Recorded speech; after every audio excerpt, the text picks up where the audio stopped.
Hey everyone, it's Amy Lynn Durham, and you're listening to Create Magic at Work.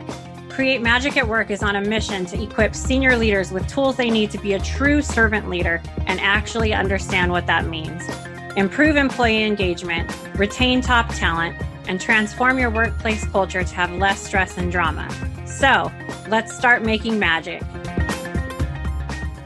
Hi everyone, welcome to another episode of Create Magic at Work. I'm very excited for our guest today. Sean Moore is here with us. He's a keynote speaker and entrepreneur. He's passionate about diversity, equity, and inclusion, nonprofit management. He has a strong background in organizational and business development, as well as strategic planning and implementation.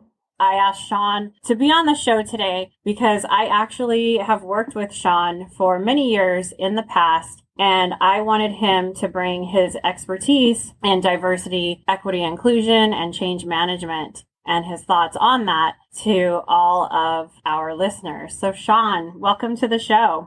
Glad to be here. Thanks for having me. In case I missed something, can you tell the audience a little bit more about yourself? Sure. So for the last 20 years, I've worked in telecom mostly. And what's interesting about that is that's an industry that's constantly changing and reinventing itself almost at breakneck pace. So I think that's kind of set up a lot of my experience with change management and dealing with constant change and how to get teams on board and behind initiatives. Because sometimes they're changing faster than you can keep pace with them. Other than that, I have a consulting company where I consult organizations on culture, diversity, inclusion, change management, servant leadership, things of that nature. Love it. One of the skills in SQ, in Quadrant 4, we talk about SQ a lot here at Create Magic at Work, spiritual intelligence. And one of the skills in Quadrant 4 is being a wise and effective change agent. And so I would love for you to bring your insights on what you think an effective change agent is, and maybe some tips for the listeners on how they can be one. Sure. I think the biggest lesson I've learned over the last 20 years is you have to reduce your ego and take it out of the equation. And it's a very difficult thing to do, especially when change is kind of thrust upon you without you anticipating it or even being prepared for it. A lot of times you can fall into a mentality of like, why is this happening to me? When in reality, we live in a universe of change. It's constantly changing. And so the question is not like, why is this happening to you? But why do you think that you're somehow impervious to these changes that are happening everywhere all the time? And so I think once you can get to a place where you recognize that, and then you can take your emotions and your ego out of the equation, you can be a much more effective change agent because it allows you to see through to the end result, the solution. And also, I've learned that there's opportunity in change. A lot of times we can't see the opportunity because we're so focused on the change itself and why things are different that we don't get to see how this could actually benefit us or make things better. And I think if you operate from that standpoint, it helps you alleviate other people's anxiety and stress around the change. And it also helps you coach them through it. Yeah, really, really great stuff. Thank you for bringing up ego. We talk about that a lot here at Create Magic at Work.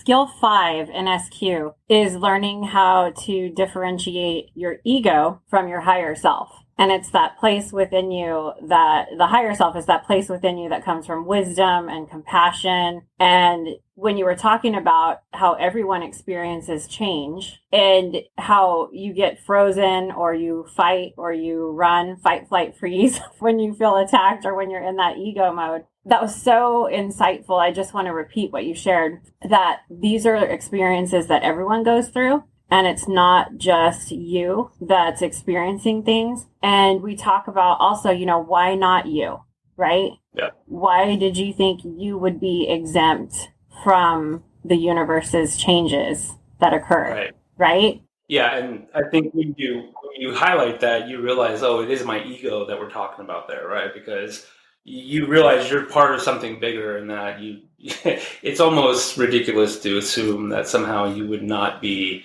involved in the forces of nature. I was watching a leadership video yesterday, and some of the greatest things in people's lives have come out of what they thought was the worst thing ever. Yep, absolutely. And it just, if you can stick through whatever you're going through and come out the other side, I kind of envision like pushing the trees back in the forest and finally you made it to the clearing. Like, you're going to be okay, right? I'm getting off on a tangent, but it's so important, especially in the workplace, because there's a lot of ego in the workplace, right? So on that note, from all of your change management studies and background, as a leader, what are some ways that you put your day-to-day concerns aside and operate from that place of higher motivation or higher self or that big picture view?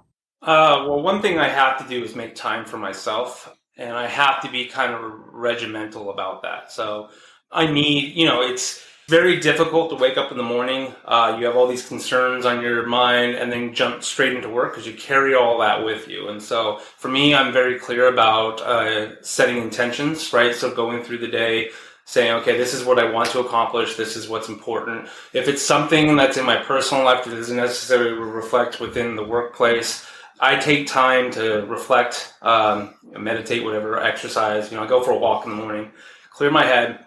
As long as that needs to be, sometimes that's 30 minutes, sometimes that's an hour. I plan intentionally for that. So instead of saying, at this time I'm going to wake up, if I'm really stressed, I'm like, hey, I got to go on a longer walk this morning or jog or whatever it is, and I'm going to take an hour. And so I don't start my day until that is done, because if I don't clear through those emotions that carry through into my workplace, and then it affects the decisions I make in the workplace, and then that is my ego taking over, right? Because I'm just thinking about me as opposed to, hey, I'm responsible to a team, I'm responsible to an organization. It's about more than just me. And so I don't want to operate from a place where I'm thinking solely about how this affects me and what I need to do. It needs to be about I need to be more deliberate in my actions. Like, I slow down intentionally and say, I think about how is my decision going to affect those who work with me? How is that going to affect the organization? Does it align with my principles? Does it align with the organization principles? And I think when you really slow down, you kind of you minimize your ego. It's impossible to get rid of your ego, but you can at least minimize it to where you're not just thinking about yourself. Yeah. In spiritual intelligence, we talk about PQ, physical intelligence, being kind of at the bottom of the pyramid, almost like Maslow's hierarchy. And it goes, PQ, IQ, EQ, SQ. And to me, you're sort of describing, how can I access my higher self, that place of wisdom and compassion as a leader, if that bottom of that pyramid isn't in place, that PQ. Absolutely. So for you, having those intentional mornings, waking up, doing the walk, you get your PQ set, you have a good night's sleep, you've got a decent breakfast, and then you can go on. And because nobody that stayed up all night or didn't eat right, or, it's really hard to access your higher self if you don't feel good, right? Absolutely. And so it sounds simple, but it's a crucial step. I'm going to say, and it's a crucial not just to start the day that way, but to continue it, So I actually may force myself to take a break every 2 hours or so, just even if it's just 5 minutes to think about, okay, am I on track with what I wanted to complete today? Because a lot of times you can get caught up in the moment and then, oh, wow, it's 4:00 and I've done absolutely nothing I wanted to accomplish today. And then, that just adds to the pressure and the feeling of stress. So it's important for me, at least, to kind of set those blocks and I really have to force myself to adhere to them. Don't you hate those days where you've worked all day and you're like, I have no idea what I did today? Yeah, absolutely. Yeah. It's just like the stuck in the zombie computer space and you're like, what did I even do? Right. Yeah. You look back and okay, so this is what I wanted to do. And I did nothing I did today aligned with what I wanted to get taken care of. And so I think that just kind of compounds your stress and your anxiety, especially if you're going through, a change. You feel like you're not making any headway. And so for me, I have to force myself to stop and check, hey, what I just did over the last 2 hours, did that accomplish my goals? And if it didn't, if what is in front of me is more important than what I set out to accomplish, then I need to realign my goals to make sure that everything is in sync. Yeah, definitely. And I keep referencing SQ here because Create Magic at Work is a lot about SQ. But one of the skills is, have you stack ranked your values? Do you have a values hierarchy? Because it's so wonderful to sit down and do that, because then when you're in a life decision moment, you can say, okay, what are my values in this season of my life? I chose family as number one. No, I can't work late. I'm going to go to my children's play. Or no, I actually chose career as my number one priority because I'm saving for my kids' college fund. I'm just, making this separate. So I am going to work late. But when you make those decisions aligned with who you think and say you are, and you live that way, you experience more peace and more happiness because of that. I also think that if you don't do that, that breeds resentment. And so when you're going through a period of change and it's already a stressful environment, and then you have resentment on top of that, that leads to quick burnout. Yeah, absolutely. So compassion. Yep. Tell me what you think a compassionate leader is, and maybe tie it into diversity, equity, and inclusion. I'd like to get into that a little bit.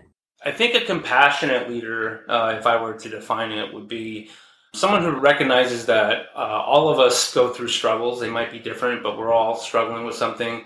And that, I really hate the old adage, hang your attitude outside, don't bring it to work. That's almost impossible. We're human, right? Like, if you've got a lot of turmoil in your personal life, it's going to affect your work life, whether you want it to or not. You might try to minimize it. So I think what ends up happening is we just put on a mask and we don't really reveal our true selves at work. I think a compassionate leader encourages people to be authentic and recognizes hey, a lot of times, something I've learned personally is people don't know how to help you if you don't reach out and say, I need help, and a lot of times in the workplace, that's almost taboo because we don't want to talk about people's personal lives. We really want to try and manage that line between professional and personal when really I don't think you can delineate them.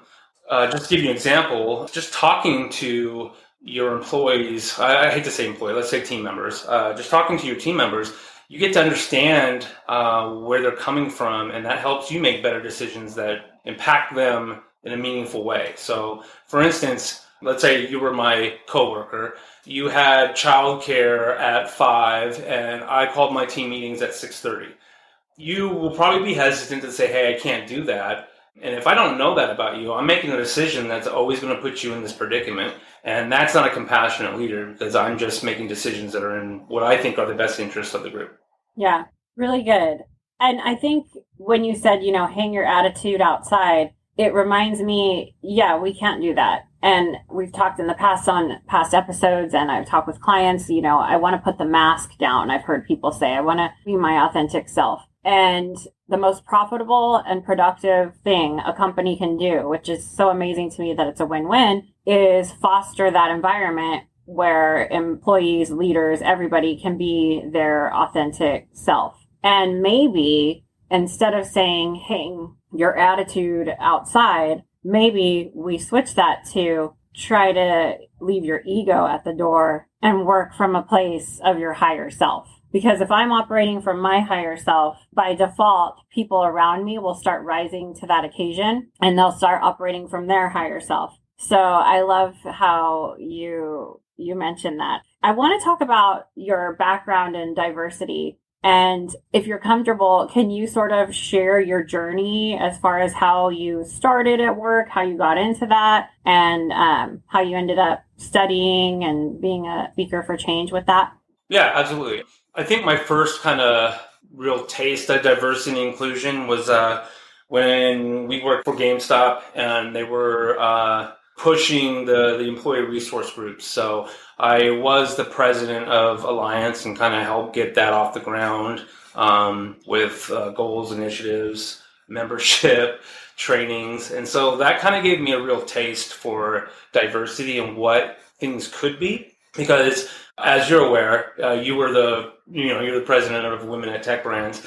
It was almost a full-time job outside of our already full-time job. It was a lot of work, but it didn't feel necessarily like work because it was rewarding. And so, I put a lot into it. I gave up a lot of my personal time, but I felt good doing it. And I wasn't resentful or bitter, be like, hey, I'm not getting paid for this, or, the company's just taking advantage of me, because it really had a visible impact on not only the employees, but within the community as a whole. And so that kind of got me interested, that did get me interested in diversity and inclusion. And as I kind of moved jobs, I realized that this was something that was sorely missing in the workplace. I was actually fortunate enough to work for a company that did embrace this and did push it out there. A lot of the companies that I worked for after, and even before, it wasn't something that was on their radar. And I've actually worked for some where they really kind of tried to keep people from talking about diversity and inclusion, which is almost kind of the wrong thing to do. And so for me, I decided, hey, there's a need for it, and so let me go get myself educated on it, and I can take that skill set and advise companies on how they can build a better and more inclusive work environment. Hi everyone, Amy here. Are you looking to create a life with more inner and outer peace regardless of the situation? Gain unexpected insights into your leadership strengths by taking the SQ21 assessment.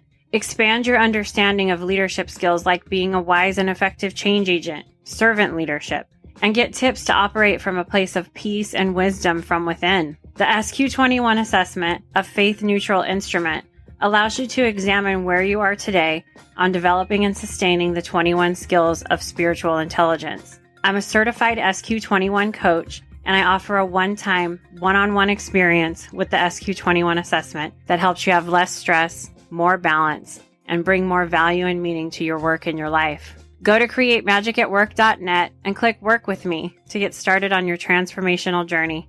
I'd love to hear from you. You can connect with me on LinkedIn under Amy Lynn Durham and send me a direct message, and we can get you started that way as well. Sending magic to everyone.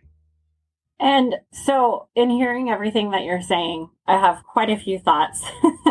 My first thought is that oftentimes in the workplace, like you said, companies might not want to talk about certain topics because they feel like they might say the wrong thing and then have some sort of backlash or something like that. I've also been in environments where diversity, equity, and inclusion has felt very divisive and very not connecting. What I loved about you and the way you led Alliance was it was very open to connecting and to your authenticity. Elaborate on that. Like, why do you think some companies have that, or DE&I in general has that angry, divisive feeling at times? And then what did you do to make it feel so connecting? Or what can people do to not be afraid to ask questions or connect? Well, I think there's a couple things. One, I think overall, DEI is looked at as something to do just because, hey, we want to say we're diverse, and it's not really a guiding principle within the organization. It's destined to fail because then it feels more like as an imposed program as opposed to like, hey, I want to be a part of this.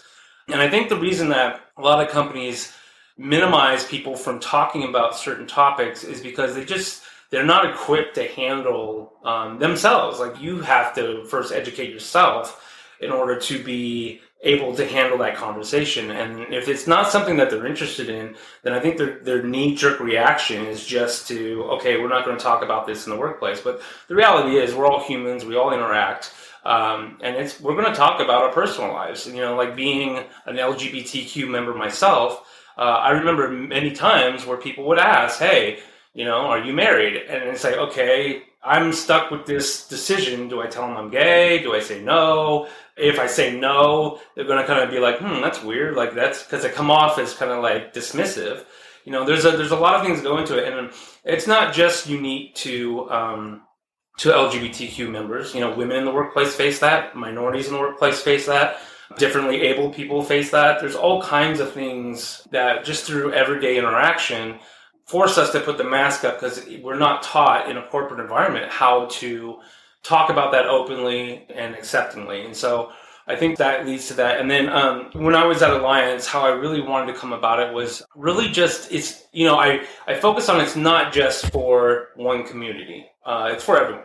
Anyone who wanted to join, wanted to learn. I didn't have a set agenda. I really just took topics and said, these are things that, you know, like, I'll give you an example about pronoun use and like transgender and gender identity. Those are topics that come up in the workplace and they can be difficult to talk about. Even for myself, you know, going through that whole process, I realized how sorely undereducated I was as an LGBTQ member around transgender issues, just because I haven't had personal experience with that. And so I had to then take I had to educate myself and then bring that to a platform and say, this is what gender identity is, this is what gender expression is, here's why pronouns matter. And then that will facilitate people to, I think, carry the conversation forward amongst themselves, or even with me.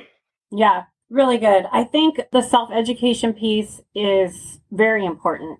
To me, even more important is the openness to connect and explain with others if they're not understanding, but if they're inquisitive, right? If they want to connect and if they don't understand, not to be defensive, but to connect. I just have seen that in person, and it just seems to be so important in the workplace, right? And when you talked about somebody asking you if you're married, the awareness that your worldview is not the only worldview, SQ. Correct, yeah. The awareness that there are other worldviews, that there are other lives, that you are not the main character in everybody's story either. You might be a side character, right? Like the world does not operate exactly how your experience is. And that's so huge, understanding that. I do think, because this is the majority of leadership position holders are, white men, straight, allegedly, right? Just kidding. And so, just to think that, to understand that when you ask somebody, hey, are you married? Understanding they might be going through something, a sense of fear as to whether to answer that, just knowing that, is a pretty deep thing. And that puts you into that wise and compassionate leader space. Yeah. Because when you're operating from that, it's like, wow, I had no idea Sean had turmoil just answering whether he was married or not, right? Yeah, and I mean, that's just my personal experience. I'm sure there's people who are farther, like I'll give you an example. I did have an employee one time who was homeless, and I didn't even know that. And I just asked that, it came about organically, like I wasn't hunting, but I found out that this person was homeless. Fortunately, at work, we had a charitable fund and we were able to get them some help, but they would never have known that if we hadn't taken the time to discover it. And so it wasn't something that they were obviously for, like, who wants to say I'm homeless and I'm working, they had kids and everything else. It was a pretty dire situation. But again, I think that's where being a compassionate leader and saying, hey, let me help you. We didn't have to do that. We could have just said, well, thanks for showing up today. I gotta go, like most people. Also, I think it's important one thing I want to talk about is creating psychological safety. We talk about safe spaces, but it's not necessarily about the space. It's more about psychological safety. Like someone has to feel like they're okay here, that they can talk about it, that, even if, I think going back to like the transgender and gender identity and expression issues, a lot of people are afraid to say the wrong thing, so they just don't say anything at all. Right. And that's the whole wrong approach. Like, it's okay. Mistakes are going to happen. Like myself, I make mistakes. As humans, we don't grow or evolve without making mistakes. But I think to shut down the conversation for fear of some kind of mistake is the whole wrong approach, because like the conversation is going to happen whether you shut it down or not. But what will really happen is it's going to come to a head without a natural dialogue. And then it does create conflict in the workplace. Yeah, I love it. It's like, let's get uncomfortable. Don't be afraid to say the wrong thing, and let's connect, right? Right. Yeah. It's like, that's such a great point. And it ties into being a change agent, right? Just what you talked about with your employee that you discovered was homeless. Rather than rushing through the day, you took a moment to have a conversation.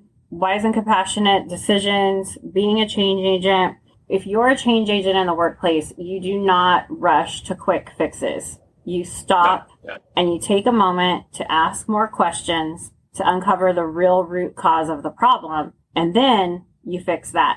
And then we have systemic change. Yeah. And I always stop to consider, like, one thing I always have to ask myself is check my ego. Like, am I making this decision because of my perspective, or is this from an informed perspective, right? So I think one of the biggest problems I see in leadership is they don't ask for feedback enough. They're willing to give feedback, but they don't solicit it. And so, Without that, it's really hard for you to decide, or not to, it's really hard for you to decipher whether or not your ego is making that decision or your higher self is, because you're not really going to know if you don't get feedback. If someone says, hey, this doesn't really work for me, then I know, okay, that was probably a little bit of my ego, or maybe I misinterpreted something. So it's really important, I think, from leadership to solicit feedback constantly from the team. The way I look at it, my team doesn't work for me, I work for them. And so I always have to come from the viewpoint of, does this benefit the team over myself? Awesome. So what does servant leadership mean to you? Servant leadership to me, means lots of things. But if I were to define it, I think servant leadership is leading with a purpose. It is the best thing I could boil it down to. I think a lot of people lead within their roles or within their job descriptions, but servant leadership is really recognizing that you're here for a higher purpose than just to fill a role or a job description. And the way I look at it is I always want the interactions I have with my team and my coworkers, at the end of that process looks like, I want them to have grown and it to have been meaningful. And if it's not, then somehow I'm failing them as a servant leader, because anyone who comes into my orbit should take away something and learn and grow, as should I. Just interacting with them, I gain additional experience, additional perspective. And so as a servant leader, I think that you have to continually lead with purpose in mind. Like for me, I have a very defined set of principles. Those don't change very often. So the things around me may change, but the principles stay the same. And so that is kind of how I serve my team, because they know that this is what they can look forward to me in leadership. Love it. If you could give one piece of advice to the leaders that are listening as to why they should build connection through diversity, what would you say to them, and why should they do it? I think a lot of people look at diversity as a demographic. Diversity in sex, diversity in race, diversity in gender, diversity in sexual orientation, and really what diversity is, a diversity in perspective and a diversity in collaboration. And so everyone has a unique perspective. If you can encourage people to bring that to the table, you can solve problems much faster, you can solve them much more efficiently, and you get to a place where your team works together and solves problems before they even arise, because they're like, hey, we care about the whole. And the whole not my job thing kind of goes out the window, because everyone's working as a team, as a collective team. You'll notice your retention rates go down, or go up, actually. Sorry, I should say your attrition rates go down. And that your team is much more efficient and collaborative, because they feel more like a family, really, than just a bunch of people in an office occupying space. Yeah. With an assigned role and duty. Connecting, employee engagement goes up, because why? They feel safe, and they feel like they don't have to fake who they are in the workplace. And guess what? When you start showing up as your authentic self, you have inspiration, you have innovation, you have creativity, and you set yourself apart from your competitors when you do that. And they also feel that their input and contributions are valued, even if, like if I were to give you a suggestion, you didn't take it, at least you heard my suggestion. Whereas if you're not very inclusive, or just to give you an example, if you're the only woman in a group of men on leadership, anything you say that's contrarian is going to seem as, you're going to feel self-conscious about that. So you may be more hesitant to say something in that group, just because there's not enough diversity in thought and in perspective. And so that you can, from what I learned through diversity inclusion, is that just by not having a diverse workforce, you can actually shut down unintentionally conversations and people from contributing without really meaning to, just because they feel like, for instance, I'm a gay man, if I were to speak up on a gay issue, everyone's going to say, oh yeah, of course he's going to say that because he's a gay man.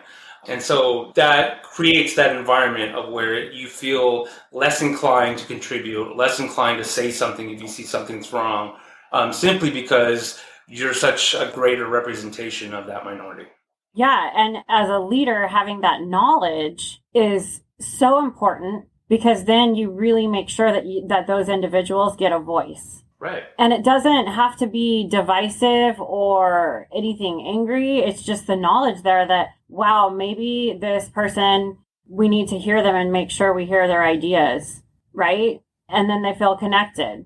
And to carry this through, you asked about, what would be my message to leaders is these are your customers. These are your clients. They're not all, 30 to 50 white male. They're completely diverse, especially if you want to be really robust in the marketplace. You're going to have to sell your services or your software or your products to everyone. And so having that representation, you get to understand how your products filter down to that group, to your client base, and you can make decisions that will incorporate the viewpoints of your clients into your corporate culture.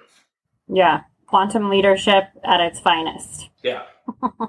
Yeah.